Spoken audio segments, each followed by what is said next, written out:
चाहे जो मजबूरी हो हमारी मांगे पूरी हो, चाहे जो मजबूरी हो हमारी मांगे पूरी हो। लोक निर्माण विभाग होश में आओ, होश में आओ, होश में आओ, स्वास्थ्य विभाग होश में आओ, होश में आओ, होश में आओ। शासन प्रशासन मुर्दाबाद, मुर्दाबाद, मुर्दाबाद, शासन प्रशासन मुर्दाबाद, मुर्दाबाद, मुर्दाबाद, शासन प्रशासन मुर्दाबाद। मुर्दाबाद, मुर्दाबाद। अभी तो ये अंगड़ाई है, लड़ाई है, अभी तो ये अंगड़ाई है, लड़ाई है, अभी तो ये अंगड़ाई है, आगे और लड़ाई है, अभी तो ये अंगड़ाई है। आगे और लड़ाई है। चाहे जो मजबूरी हो, हमारी मांगे पूरी हो, चाहे जो मजबूरी हो, हमारी मांगे पूरी हो, चाहे जो मजबूरी हो। हमारी मांगे पूरी हो।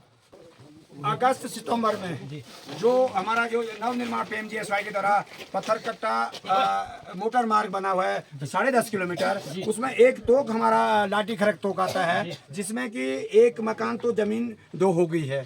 उस बेचारे को मजबूरन दूसरी जगह में मकान बनाने के लिए बाध्य होना पड़ा। दूसरी मकान बिल्कुल खतरे की जद में है। मैं इस सरकार से, इस कार्यदायी संस्था से एक निवेदन करना चाहूंगा कि आप उसमें कम से कम जहां पर से आपने रोड खोदी है जिससे भवनों को नुकसान हो रहा है, वहां पर जो आप ट्रीटमेंट करने का काम करें, नहीं तो आने वाले समय में वहां किसी की जान माल का खतरा भी हो सकता है। मैं आपके चैनल को भी धन्यवाद दूंगा कि आप हमारी वार्ता को जो है वो धीमी गति से चल रहा है, वहाँ पर धीमी गति से चल रहा है, मतलब उसमें कोई कार्रवाई नहीं हो रही आपका है। शुभ नाम क्या है भाई साहब? मेरा नाम बलवंत सिंह कंडारी जी, ग्राम देवरी टोगला डेखर, ठीक है ना साहब।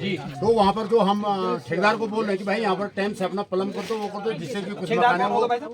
ठेकेदार कौन होगा? ये उसमें है ये बिल्कुल प्रधानमंत्री ग्रामीण सड़क योजना में, पीएमजीएसवाई में। अच्छा अच्छा सौरभ जैन उसमें ठेकेदार है। अच्छा, सौरभ जैन ठीक, जो सौरभ देहरादून से है। जी जी और ये रूप एंड कंपनी के जी। तो आपने पीएमजीएसवाई वो वहाँ लेटर लिखा है, सब कुछ कर किसके रखा है। अंडर में आते हैं?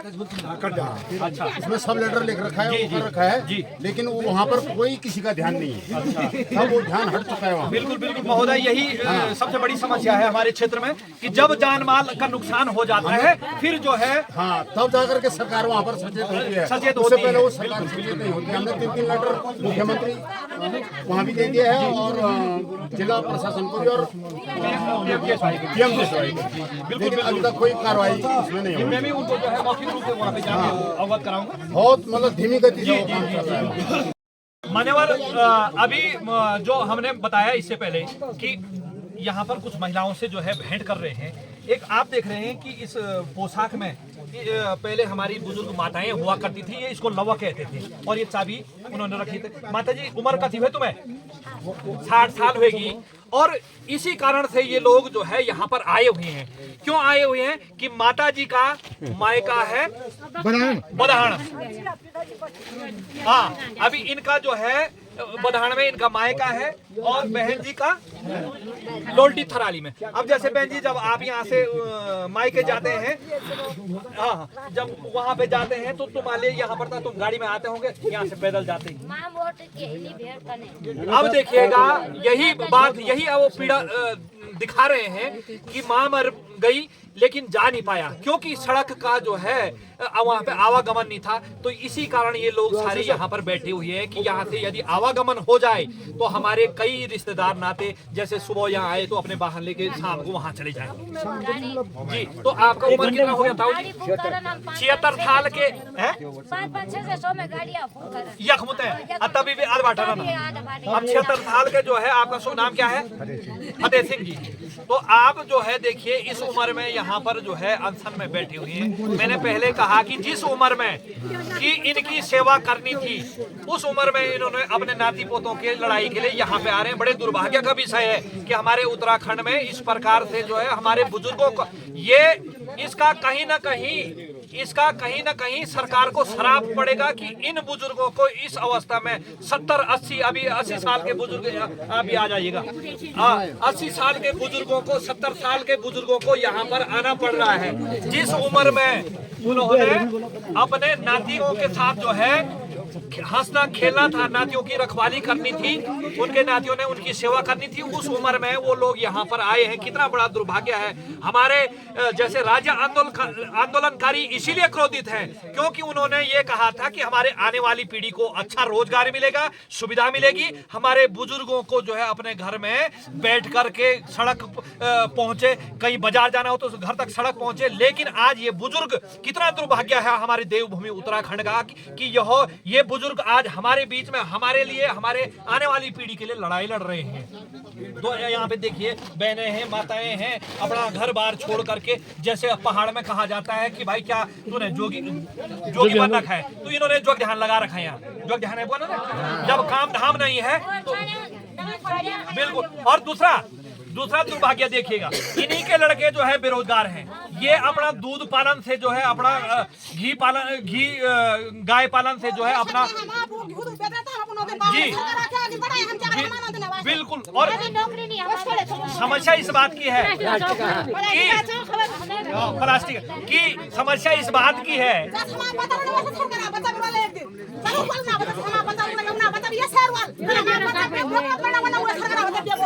बिल्कुल ना सरकार आता क्या मालूम पर देखा जाए तो सरकार हम है, लेकिन जो हमने जनप्रतिनिधि इनका बोलने का तात्पर्य, जो जनप्रतिनिधि है इनका बोलने का तात्पर्य वो है। लेकिन हम ये नहीं कहेंगे। अब मुश्किल इस बात की है कि जैसे कि इनके मानवाद एक भैंस है, अब भैंस को दूध लाना था, तो भैंस को जो है घास लाना था, लेकिन घास कहाँ से आएगा जब ये यहाँ बैठी हुई, तो इनका जो है स्वरोजगार भी ऐसे छिन जाएगा। तो ये है दोस्तों। हाँ बोलो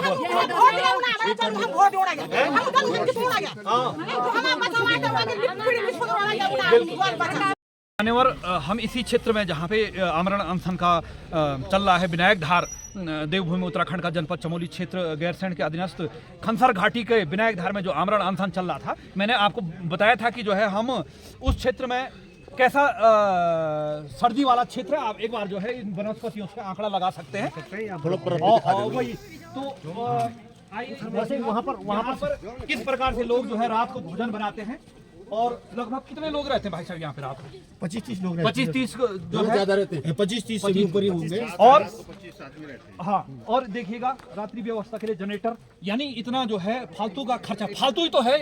यदि सरकार और परेशानी भगवान न करे उन लोगों को कुछ हो जाए तो इसका जिम्मेदार, जैसे आदरणीय कंडारी जी ने कहा कि कौन जिम्मेदार रहेगा। अब देखिएगा आप यहाँ पर आपको नजदीक लेके जाएंगे, क्योंकि होता ही है महोदय, कई कहेंगे कि इन्होंने कहा कि बर्फ पड़ती है।